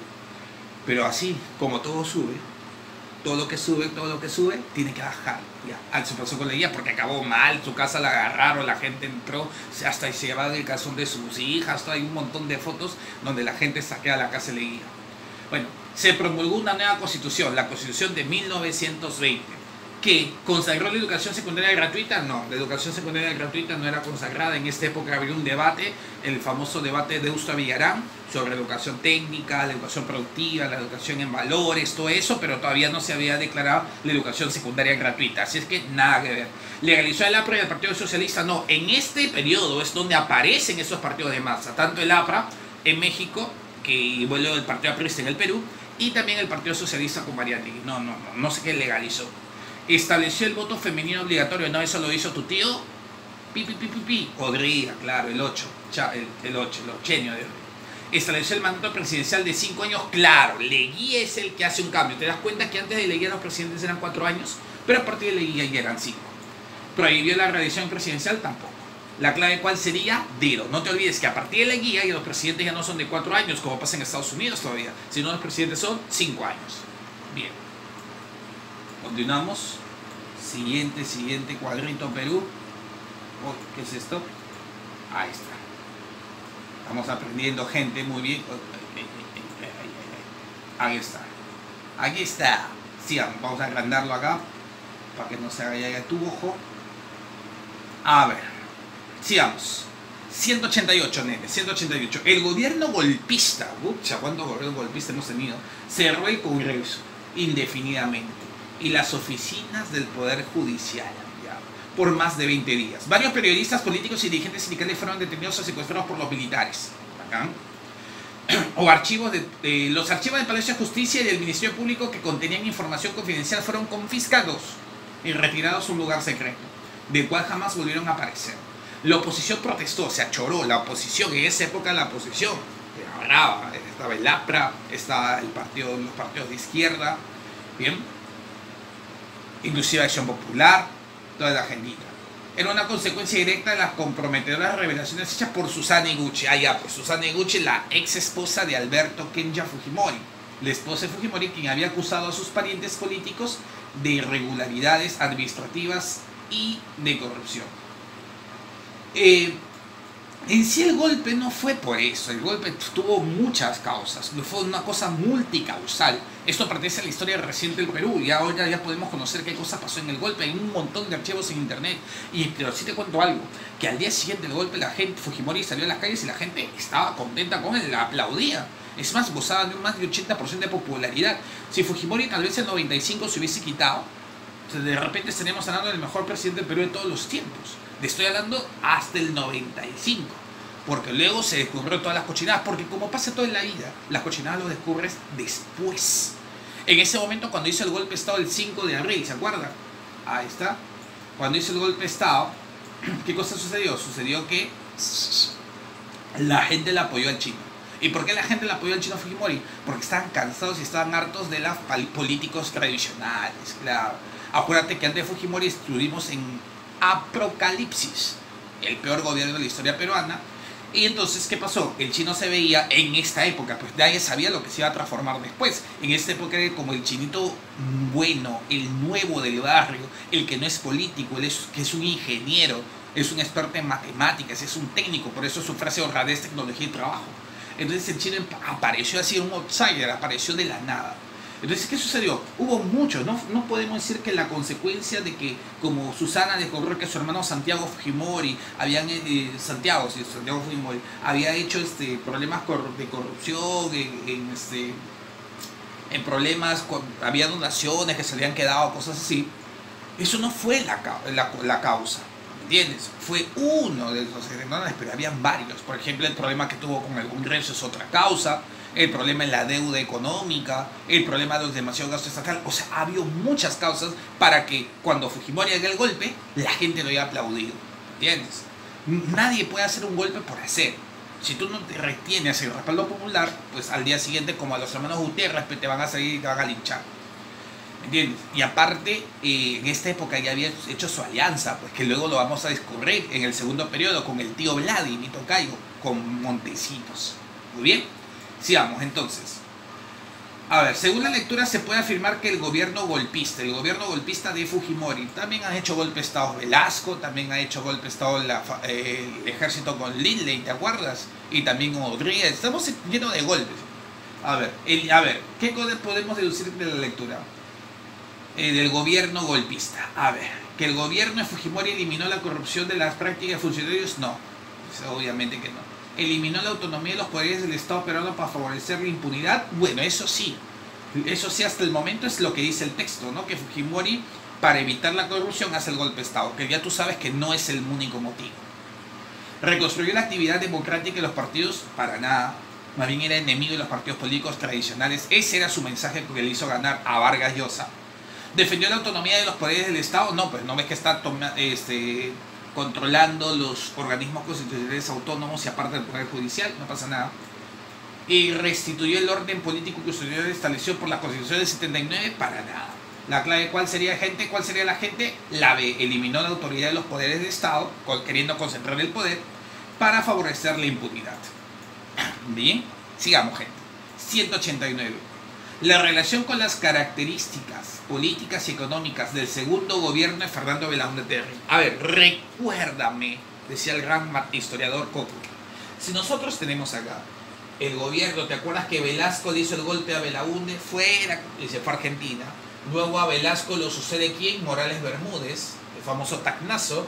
Y Morales Bermúdez dice, después de 12 años de gobierno militar, ¿qué dice Morales Bermúdez? A la miércoles, ya mejor que ustedes elijan, ustedes solucionen sus problemas. Convoca elecciones y ¿quién gana? Al que le hayan votado. A este ganador se le llama el segundo gobierno de Fernando Belaúnde Terry, el arquitecto de la UNE. Bien, te preguntan, ¿qué características tiene el segundo gobierno del tío Belaúnde? Veamos. 1. ¿Se devolvió los medios de comunicación a sus dueños? Correcto. ¿Te acuerdas que Velasco los había quitado, los había confiscado? El tío Belaúnde los devuelve. 2. ¿Creó la SUNAT para incrementar la recaudación fiscal? Pregunto, ¿creó la SUNAT para aumentar la recaudación fiscal? ¿Sí o no? No, la SUNAT fue creada anteriormente. La 2 no. La 3. ¿Se promovió la inversión privada y el comercio extranjero? Sí, porque a partir de Belaúnde empieza, ¿qué cosa? El fomento de la inversión privada. Pero esto no quita que Belaúnde haya dejado de nacionalizar o privatizar. No, Belaúnde mantuvo el esquema estatal de Velasco y de Morales Bermúdez. Él las continuó. Lo que se hace es facilitar ¿qué cosa? Claro, el ingreso de capitales nacionales y extranjeros. ¿Pero qué? Lo va a comer a través de los impuestos para mantener a todo ese aparato estatal. Hay que decirlo las cosas como son. Entonces Belaúnde sí promueve la inversión privada y el comercio exterior para mantener mejor el aparato estatal que ya estaba empezando. Oye, la inflación, si bien el señor Roland García nos mandó al diablo, ya se veía desde antes, ¿eh? Y Belaúnde también es uno de los responsables de esa inflación. La 3 es correcta. La 4. ¿Se produjo el conflicto con Ecuador llamado Falso Paquilla? Correcto, en el norte, ese famoso conflicto que les ganamos a los ecuatorianos. El penúltimo gran conflicto, porque el último va a ser la famosa guerra del Ceneta. El Falso Paquilla. ¿Qué significaba el Falso Paquilla? Que Paquilla estaba acá, pero la base ecuatoriana la había ubicado acá, o sea, dentro del territorio peruano. Por eso se llamaba un Falso Paquilla. Y eso trajo conflicto armado. La 4 también es verdadera. La 5, ¿se formaron juzgados anticorrupción? No, eso no se dio en esta etapa. La respuesta es 1, 3 y 4. ¿Cuál sería la clave, Perú? ¿Cuál sería la clave? 1, 3 y 4. Bésame. Muy bien. Sigamos, sigamos, sigamos. Ay, ay, ay, ay, ay, ay, ay, ay, ay, ay, ay. A ver. Siguiente. Mira, están tomando el texto de Alfonso Quiroz, de su obra Historia de la Corrupción. Ya. En la década de 1970, a ver, ¿te acuerdas que Velasco hizo el golpe del 68? La mayoría de empresas estatales, Petroperú, Minedoperú, Empresa Pública de Servicios Agropecuarios, Pescaperú, Sedapal, la Compañía Peruana de Teléfonos, resultaron ser muy ineficientes, como parte de un ciclo vicioso de prácticas administrativas. Estas empresas consistentemente acumularon pérdidas que el gobierno financiaba a través de la expansión del crédito. Cuidado, Vizcarra, que estás haciendo lo mismo. Estamos ocasionando pérdidas, no compramos bien las cosas, los gastos no están bien, las cuentas no están bien. ¿Y qué estás haciendo? Nos estás endeudando más. Bien, entonces, y de préstamos externos, lo mismo que está haciendo la actual ministra. Ya le explicaré esto con mayor detalle en la clase de economía, que no tengan en los medios de comunicación ni los Vizcarraló, ¿verdad? Hay que ver las cosas como son. Si tenemos ahí que ahorro, sabemos que va a venir una temporada fuerte, hay que ajustar el cinturón. No hay que seguir gastando como hemos gastado y endeudarnos más. Sin embargo, el financiamiento del déficit de las empresas estatales ofrecía una excelente cobertura para las ganancias personales de empleados. Mira, el financiamiento del déficit de las empresas estatales ofreció una excelente cobertura para las ganancias personales de empleados públicos a coste de la mayoría de los ciudadanos contribuyentes. Ese es el famoso burócrata, el que trabaja para el Estado y que le gusta vivir de él. Claro, porque no lo van a botar el trabajo, ya que cuando te metes en el Estado es muy difícil que te saquen. Claro, salvo que venga otro gobierno, pero ya te aseguras bien o te sabes camuflar bien ahí. ¿Entiendes? ¿Y con qué sueldos hagan ellos? A diferencia tuya, que eres un empresario, donde tú de tus propios ingresos generas sueldo, ellos no, ellos lo hacen a través de impuestos. Por eso se llama empresas estatales u órganos estatales. Muy bien, eso es lo que pasó en el Velasco. Y qué raro que San Marcos lo ha hecho, ¿eh? Qué raro, porque en San Marcos hay bastantes, y tengo que decirle a ese muchacho, bastantes Velasco lovers, pero hay que ver las cosas de manera crítica. Así como Fujimori no fue perfecto, Velasco tampoco fue perfecto, y hay que entenderlo en su verdadera dimensión. Cuando quieres estudiar historia no puedes ser tan apasionado. Sí puedes ser apasionado para hacer la política, pues si te vas a candidatear, pero cuando estudias historia tienes que tratar de verla si quieres hacer ciencia histórica. Pues si quieres hacer politiquería barata y hacer eso, son idioteces. Los errores han tenido sus virtudes y sus defectos, pero hay que buscar los gobiernos que tengan la mayor cantidad de virtudes. En este caso, obviamente, estamos hablando de un texto en el cual nos habla de que el Estado, cuando ha crecido mucho, ha sido corrupto por su ineficiencia, pero muchos de ellos mantenían sus cargos públicos y sus puestos y obviamente sus sueldos. Muy bien, de la lectura podemos establecer que una consecuencia de las reformas económicas estatistas, no socialistas, sino estatistas. Acuérdate que Velasco, ¿qué cosa? Asume el modelo soviético, ¿no? El modelo de Tito. ¿Y quién fue Joseph Briz Tito? De Yugoslavia, claro. Los famosos, el tercer grupo, los no alineados. ¿Bien? Muy bien. Entonces, a ver. Una consecuencia de las reformas económicas estatistas del gobierno revolucionario de las Fuerzas Armadas fue el éxito de las empresas nacionales estatizadas, la caída de la producción industrial nacional, el proceso creciente y sistemático de la corrupción, la mejora de la gestión de las empresas estatales o el incremento de las ganancias por exportaciones. A ver, ¿cuál crees que es la clave? Estamos en la pregunta número 190. Dale, Perú. ¿Cuál es la clave en este caso? 190, Perú. ¿Cuál es la clave? Muy bien. El proceso creciente y sistemático de corrupción. Bacán. El cito este aparato estatal creado desde Velasco continuó en el gobierno de Morales Bermúdez y también continuó en el gobierno de Belaúnde y Alan García. Muy bien. Claro, con la Constitución del 93 cambia el panorama. Muy bien, establezca la relación correcta entre el gobierno de turno peruano y el evento internacional más importante de la época. ¿Cuál es el evento internacional más importante de la época? ¿El Oscar? No, a ver, vamos a ver. Óscar Benavides, primer gobierno. Vamos a colocar bla, bla, bla, bla, bla, bla, bla. Y acá, atentos, ¿ah? Óscar Benavides, primer gobierno. ¿Eso está relacionado con qué? ¿Con la guerra de Corea? No. ¿Con la Gran Depresión? No. ¿Con la Primera Guerra Mundial? Correcto. La 1 sería la C. Acuérdate que el presidente de la Primera Guerra Mundial en 1914 es Benavides, cuando le hace el golpe de Estado ¿a quién? ¿A quién? ¿A quién? A Billinghurst. Sigamos. Manuel Arturo Odría, ¿con qué está relacionado? En la época de Odría tuvimos bastante dinero, ¿por qué? Por una famosa guerra, ¿te acuerdas? Kim Jong, la guerra de Kim Jong-un. Kim Jong-un, cómo se pronunciará en coreano, pero la cosa es que el que está ahorita con problemas de salud y que parece que su hermana va a subir el poder. Bueno, Kim Jong-un podría, se hizo y pudo aumentar el PBI per cápita y el PBI general en el Perú debido a la guerra de Corea. Muy bien, podría estar relacionado con Corea. 2A, la famosa guerra de Corea, Corea del Norte y Corea del Sur. Continuamos. Manuel Prado Ugarteche, en su segundo gobierno, ¿con qué está relacionado Manuel Prado Ugarteche? Bien, con la Revolución Cubana. Claro, finales de los 50. Aparece en Cuba la famosa revolución con Fidel Castro, Camilo Cienfuegos y el Che Guevara. Muy bien, Manuel Prado sería con Revolución Cubana. 3 duro. Vamos al cuarto. ¿Qué es el cuarto? Luis Miguel, mi papi Miguel Churro Rey. Luis Miguel Cerro tuvo, ¿con quién está relacionado? ¿Con quién? Con el que queda, la Gran Depresión, los años 30. Lo que parece que vamos a vivir, lo que parece que vamos a vivir, la Gran Depresión. Y miren, la Gran Depresión, ¿qué cosa va a hacer? El préstamo de bancos y los bancos, el préstamo de un banco central de bonos a los bancos comerciales y los bancos comerciales prestando a nosotros para endeudarnos más. Interesante, la Gran Depresión. Eso ocasionó esta etapa. Entonces, ¿cuál sería la clave? 1C, 2A, 3 duro, 4 beso. 1C, 2A, 3 duro, 4 beso. Aquí estás, Duracell. Vamos a ver. 192. Durante el proceso de independencia del Perú, de 1821 a 1824, acuérdate, San Martín y luego Bolívar, le da el puntillazo final, se desarrollaron eventos importantes como los motines y las conferencias. Motines y conferencias. A ver. Estamos entrando a la parte final. Ahí está. ¿Qué preguntas? ¿Qué preguntas? Ya me fue. 192. Ya. Motines y conferencias. A continuación. Ahí está. A propósito de ello, relaciones según corresponda. A ver. A ver, Perú. Ahí está. ¿Quién con quién? Confía en ti. Te doy. Uy, ¿dónde estás? Ah, oiga. Te doy un minuto para hacerla. Chévere, chicos, por ahí hasta el final del video. No se olviden suscribirse al canal de YouTube de la Academia Euclides, darle like y iniciamos con el ciclo virtual con todos los profesores de la Academia.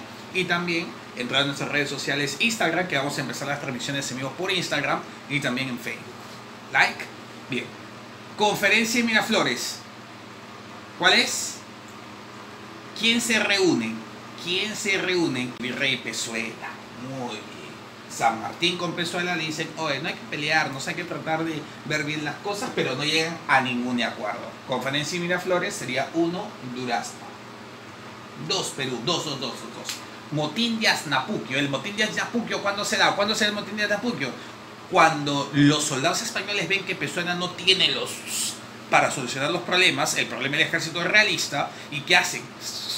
Le hacen un motín y dicen, no queremos a ti, queremos un Goku, un Vegeta, un guerrero. Y entonces, ¿qué hacen? Se amotinan los militares, los sacan a la Serna, y ¿a qué pasa? A Pezuela, perdón, los sacan a Pezuela, y ¿qué cosa? ¿A quién nombran como jefe? A la Serna.